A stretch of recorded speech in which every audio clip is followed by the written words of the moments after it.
Muy buenas mundistas, bienvenidos una semana más a Mi Mundo Históricos.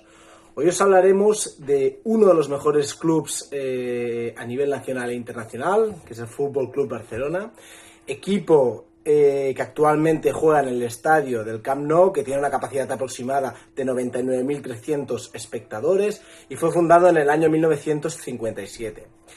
Este equipo, la afición es conocida como los Blaugrana o como los culés. ¿Vale? A nivel de palmarés histórico, pues estamos hablando de un gran club que tiene un palmarés del nivel de ganar 5 Champions, tener más de 26 ligas, tener 30 Copas del Rey, Rey de Copas a nivel nacional y 3 mundialitos de clubs, entre muchos otros títulos. ¿Vale?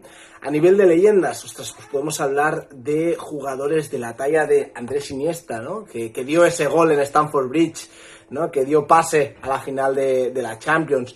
Xavi Hernández, jugadores como Carles Puyol, Eto'o, Ronaldinho, Rivaldo, Messi, el mejor jugador del mundo, si no uno de los mejores, junto a Pelé, Maradona y Cristiano Ronaldo. Romario, jugadores también de la talla de Guardiola, de Amor, de Laudrup, de Maradona, de Kini, ¿no? Que en su día hablamos de él en el Sporting de Gijón, de Cruyff, de Kubala, ¿no? Jugadores de un gran nivel a nivel futbolístico. Y hasta aquí una semana más, mundistas, un equipo de la Liga Santander, y esperemos que hayan ido bien las vacaciones de Navidad y feliz año a todos, mundistas.